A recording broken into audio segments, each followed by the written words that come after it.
Hi, welcome back to Neha di and this is Surabhi, आपको पता ही है। हाय। और आज हम जिस चीज़ के बारे में बात करना चाहते हैं वो थोड़ा सेंसिटिव है और हम चाहते हैं कि हम अपना व्यू और उस इंसिडेंट से हमें क्या समझ में आ रहा है वो आप लोगों के साथ शेयर करें। तो सुरभि, सबसे पहली चीज़ हमने बस कुछ दिन पहले ही देखा about the rape of the Spanish travel couple में जो लेडी थी, उनका जो रेप इंसिडेंट हुआ उसके बारे में हम सब ने ही देखा है, आई एम श्योर। तो उसके बारे में मैं ऐसी कोई नई चीज़ तो नहीं है देखने वाली। अनफॉर्चुनेटली हम ऐसी इंसिडेंसेस बहुत हो रहे हैं हमारे आसपास और हम देखते हैं। लेकिन इस इंसिडेंट से कुछ चीज़ें हैं जो मुझे ज़रूर लगता है कि पर्सनली मेरे लिए काफ़ी बाहर आई हैं। तो न्यूज़ में हमने देखा कि एक स्पेनिश कपल जो ट्रैवल करते हैं साथ में, उनमें से जो उनकी पार्टनर हैं, जो लेडी हैं, उनका रेप हुआ झारखंड एरिया में 7 लोगों के द्वारा। तो इट्स कोई नई चीज़ तो नहीं है Surabhi, you are a lawyer. Neha, you are absolutely right. ये it's very sad actually to tell you some statistics. A total of 31,677 rape cases were registered in India during 2021. लगभग लगा लीजिए, अगर बोलना है तो 87 rape cases every day on an average. और ये आंकड़ा national crime records bureau NCRB ने दिया है। एंड इससे ये भी, इस रिपोर्ट में ये भी दिखाया गया है कि इन इंडिया 2021 रिपोर्ट में 19.34% इंक्रीज हुआ है रेप केसेस में एज कंपेयर टू 2020। नीचे नहीं गए, सिर्फ इंक्रीज ही हुआ है। तो जो आप बोल रहे थे कि अब ये एक और मैटर सामने आया है। देयर आर मेनी मैटर्स जो सामने आते ही नहीं है, अनरिपोर्टेड जाते हैं। करेक्ट, अनरिपोर्टेड जाते हैं, ये सबसे बड़ी बात है, राइट? क्यों अनरिपोर्टेड जाते हैं? अब हम देखते हैं बहुत लोगों को लग रहा है कि ये मैटर इसलिए सामने आए क्योंकि ये एक स्पेनिश कपल का था, अपेरेंटली हाई प्रोफाइल है या कुछ ऐसा। बट मुझे ये नहीं लगता। मुझे ये लगता है कि एक बहुत पर्टिनेंट चीज़ है, वो ये है कि आप देखिए कैसे, मैंने जब पहली बार इसके बारे में देखा या पढ़ा, एक्चुअली मैंने देखा और मैंने देखा ट्विटर पे, और मैंने वो वीडियो देखी जिसमें जो महिला है उन्होंने इस इंसिडेंट के बारे में बताया है और वो बता रही हैं और उनके पार्टनर भी बता रहे हैं। तो ये बड़ी स्ट्राइकिंग चीज़ थी मेरे लिए, क्योंकि हमारे देश में मैं नहीं एक्सपेक्ट कर सकती कि कोई रेप विक्टिम अपने ही सोशल मीडिया पे हैंडल पे आके बिना अपने मुंह या किसी चीज़ को छुपा के, करेक्ट, वो इस चीज़ के बारे में ऐसे बता पाएंगी। तो ये इस चीज़ से मैंने एक चीज़ तो क्लियर है कि जहाँ से वो आते हैं या जहाँ से ये लेडी आती होंगी, वहाँ पे हमारे देश में क्यों नहीं वो बोल सकती खुद से? क्योंकि हमारे देश में जो भी शर्म है इस इंसिडेंट के बाद, वो सारी शर्म हम औरत के हिस्से में डाल देते हैं, विक्टिम पे डाल देते हैं। हाँ, क्लियरली इस केस में ये जो विक्टिम है, इनको इस चीज़ से ऐसा नहीं लग रहा था कि उनको इस चीज़ से कोई दिक्कत है। ठीक है, उनके साथ एक गलत चीज़ हुई और उसको रिपोर्ट करने का उनको जो जरिया लगा, उन्होंने उसको सामने से बता दिया। तो did you think like that? आपको लगा ऐसा कि कितना डिफरेंस है हमारे सोचने में और शायद उधर से आने वाले किसी के बारे में?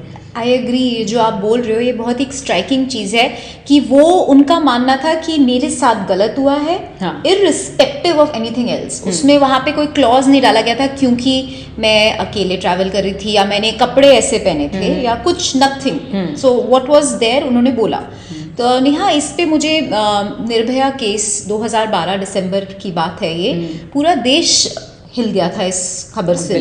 हम सब जानते हैं निर्भया मैटर क्या था। निर्भया मैटर के बाद सबने बहुत प्रोटेस्ट हुए, लॉज को बोला कि चेंज करो, स्ट्रिंजेंट बनाओ, फास्ट ट्रैक कोर्ट्स रखो, एंड वो सब हम कर रहे थे। जस्टिस वर्मा की कमेटी भी बैठी थी। बट जो मेरे लिए बात जो सामने आई थी कि जब एक डॉक्यूमेंट्री शूट हो रही थी विक्टिम्स के, जिन्होंने क्राइम करा था रेपिस्ट के साथ, दे वर नॉट सॉरी। उनमें से एक आदमी था somebody, he was not sorry, he was very clear कि वो बाहर गई थी अकेले रात को लड़के के साथ। this was something that had to happen। तो मैं ये कहना चाहती हूँ, इससे मुझे ये ज़्यादा जो पता चलता है कि व्हाट इज़ द मेंटालिटी जिससे के साथ हम डील कर रहे हैं। बिल्कुल। आई थिंक मेरे को भी ये याद है कि उससे डायरेक्टली पूछा गया था कि क्या आपको लगता है कि आपने कुछ गलत किया या कुछ ऐसा सवाल था। हाँ। और उसने बहुत ही नॉनचलेंटली ना बिना किसी हेजिटेशन के बोल दिया था कि नहीं वो बाहर। तो देखिए कितनी एक अजीब बात है राइट कि यहाँ पे एक विक्टिम है जिसकी हम स्पेनिश केस के बारे में बात कर रहे हैं, जो कपल हैं उन्होंने उनको शर्म ना इस चीज़ की रखना तो जायज़ बात है क्योंकि वो उनकी शर्म है भी नहीं। लेकिन यहाँ पे जिसने ये काम किया है उसको भी शर्म नहीं आई, ठीक है ना, उनको लगता है ना इस बात की कोई ग्लानि है कि मैंने कुछ गलत किया।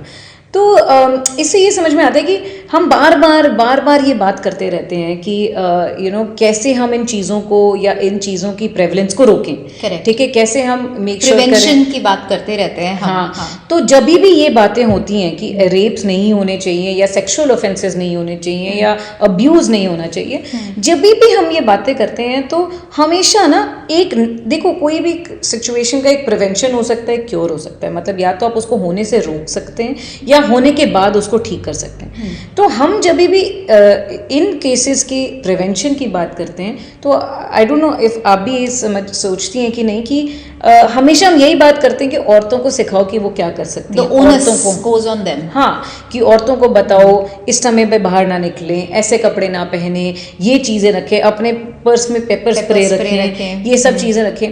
जब ये चीज़ें मैं देखती हूँ तो मुझे लगता है कि पहली बात तो ये कोई नई बात नहीं है, ठीक है। I am 37 years old। मुझे लगता है जितने उम्र से मेरे को याद है, जब कहते हैं ना जब होश आया जब से, तब से मुझे लगता है कि ऐसा नहीं है कि किसी ने एक दिन ऐसे बिठा के बोला कि नेहा तुम ऐसे बिहेव करो, ऐसे कपड़े पहनो या ऐसे झुको मत और ऐसे उठो मत। लेकिन धीरे धीरे थोड़े तरीके से नॉर्मल बातचीत में या कभी भी बैठे हुए हैं तो जेस्चर्स में मुझे ऐसा लगता है कि कंटिन्यूसली मुझे बताया गया है for most part of my life कि मुझे कैसे रहना चाहिए, ठीक है। तो अगर मुझे भी बताया गया है तो सिमिलरली आई एम श्योर मैं आपको भी शायद बताया गया होगा। Correct, in very simple and I don't think हमारे पेरेंट्स को कभी ये रियलाइज भी होगा। ये नॉर्मल होता था कि आपको अपना ध्यान रखना है, विच इज फाइन, बट आपको अपना ध्यान रखना है और आप ही को ऐसा लगता है कि the owners, the everything, the responsibility is mine. But Neha, इससे आपने बहुत इंपॉर्टेंट बात जो ये बोली है कि हमें तो बोला गया था, but the question here lies कि क्या बॉयज, यंग बॉयज और men, are they told the same कि आपको ध्यान रखना है, या आपके सामने अगर कुछ हो रहा है तो क्या आप कैसे रिएक्ट करोगे, कितनी अवेयरनेस, सेंसिटिविटी आप उनमें होएगी, क्योंकि आखिर mentality it comes from there, right? हाँ, करेक्ट। क्योंकि जब हम ये बात करते हैं कि औरतों को एक तरीके से रहना चाहिए तो हम ये अज्यूम कर रहे हैं कि अगर औरतें एक तरीके से रहती हैं तो उनके साथ ये ऑफेंसेस नहीं होगा, ठीक है। हाँ। लेकिन फैक्ट ऑफ द मैटर ये है कि जब आप स्टैट्स देखें, वही स्टडी जिसकी बात आपने की थी, उसमें ही एक और you are right about that and I will just tell you that data उसमें ये भी रिवील करता है कि पूरे भारतवर्ष में 96.5 of the rape cases the offender was known to the woman। वो जानती थी उनको। हाँ। तो जब ऐसी स्टैट बाहर आती है तो तब ये आपको सोचने पे मजबूर कर देता है कि आप अपने आप को ठीक कर करके भी आप कितना भी रखते तो भी किसी स्ट्रेंजर ने आपके हाव भाव से अप्रोच नहीं किया एक ऑफेंस करने के लिए, किसी नोन नहीं किया। तो ये बात तो साफ हो जाती है कि अपने आप को ठीक कर करके या लड़कियों को ही बता के कि कैसे वो रह सकती हैं, कैसे नहीं रह सकती हैं, ये सुलझ तो नहीं सकती प्रॉब्लम, है ना। तो हमारा दूसरा सवाल ये आता है, तो फिर किस चीज़ से सुलझ सकती है ये प्रॉब्लम? तो पर्सनली तो मुझे लगता है Surabhi, you are a mother of a male child, आपका एक 8 साल का बेटा है। मुझसे अगर मैंने बहुत तरीक़ों से इसके बारे में सोचने की कोशिश की और मुझे लगता है कि आज की डेट में सबसे बड़ी जिम्मेदारी फॉर द फ्यूचर की ये चीज़ें ना हो, इन्हीं लड़कों के माँ बाप के ऊपर है कि एक्चुअली वो किस तरीके से अपने बच्चों को किस तरीके के एनवायरनमेंट को उनके सामने रखते हैं, कैसी अपने इंटरपर्सनल रिलेशनशिप्स को मॉडल करते हैं उनके सामने कि वो किस तरीके से रहते हैं अपने बीवियों, माओं, बहनों सबके साथ और जो छोटी छोटी चीज़ें घर में होती हैं नहीं होती हैं वो किस तरीके से वो उनको रखते हैं इस चीज़ पे डिपेंड करेगी। बिल्कुल करेक्ट। तो आपको लगता है कि इज देयर एनीथिंग जो आप करती हैं अपने बेटे के साथ टू मेक श्योर कि ये चीज़ें उसकी अपब्रिंगिंग में ऐसी कोई गैप ना रह जाए?